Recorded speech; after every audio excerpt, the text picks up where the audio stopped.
Hello বন্ধুরা, তোমরা সবাই কেমন আছো? আশা করি তোমরা সবাই ভালোই আছো। বন্ধুরা দেখুন, এখানে নিয়েছি আম। আজকে আমি আমের চাটনি করব। তো বন্ধুরা, এগুলো কিন্তু পাকা আম না, এগুলো ভালো করে আটি হয়নি। আমি অনেক দিন আগেই পেরে এনে রেখেছি, তাই আমগুলো হলুদ হয়ে গেছে। আমগুলো কিন্তু টক, তাই ভাবলাম আমগুলো না ফেলে দিয়ে চাটনি করি। তো বন্ধুরা, আমগুলো আমি কেটে নেব। দেখুন বন্ধুরা, আমগুলো আমি ছুলে নিয়েছি, যেহেতু আমগুলো পেকে গেছে। দেখুন বন্ধুরা, আটি হয়নি কিন্তু এখনও। আমি এইরকম গোটা আমেরই চাটনি করব। দেখুন, চাটনির জন্য এখানে নিয়েছি আমি কালো সাদা সরিষে, 2টে শুকনো লঙ্কা, আর অল্প করে একটু পাঁচফোড়ন নিয়েছি। দেখুন, কড়াইয়ে আমি তেল দিয়ে দিয়েছি। এখন আমি শুকনো লঙ্কা, পাঁচফোড়ন দেখুন ভালো করে ভেজে নিয়েছি। আমগুলো দিয়ে দেবো।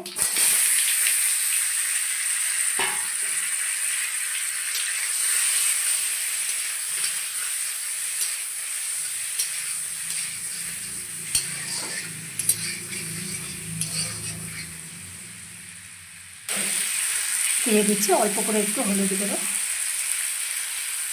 পরিমাণ মতো লবণ,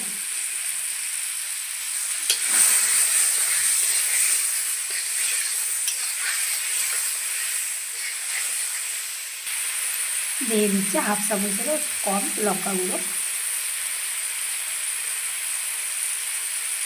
অল্প করে দিয়ে দিচ্ছি একটু জিরে গুঁড়ো।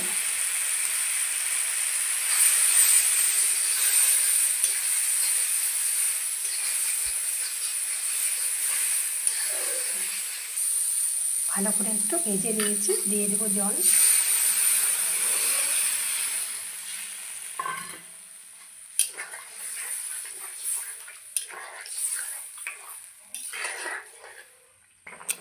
দেখুন বন্ধুরা, আমের চাটনি কিন্তু আমার আর হয়ে আসছে।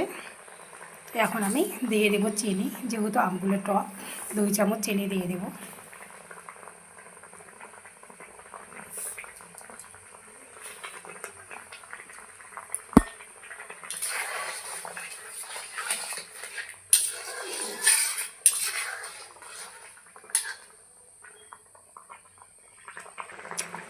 দেখুন বন্ধুরা, আমের চাটনি কিন্তু আমার আর হয়ে গেছে। আমি একটা মশলা বানিয়ে রেখেছি, দিয়ে দেবো। এইখানে আছে শুকনো লঙ্কা, জিরে, পাঁচফোড়ন, মৌরি ভেজে আমি গুঁড়ো করে রেখেছি, তো হাফ চামচ দিয়ে দেবো। এই মশলাটা দিলে কিন্তু চাটনির স্বাদ দ্বিগুণ হয়ে যায়, আর সেন্টটাও ভালো আসে, তাই আমি আগে থেকে করে রেখেছি, দিয়ে দিলাম।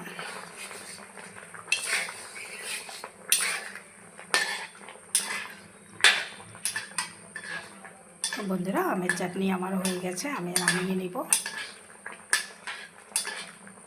কত সুন্দর একটা সেন্ট বেরিয়েছে, যেহেতু মৌরি আছে।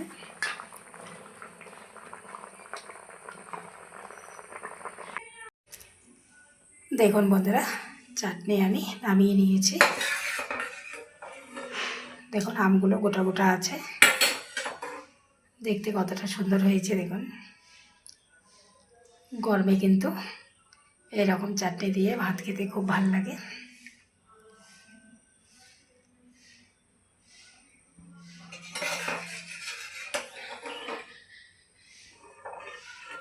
তো আপনারা এইভাবে একবার ট্রাই করবেন, খুব ভালো লাগবে খেতে বন্ধুরা।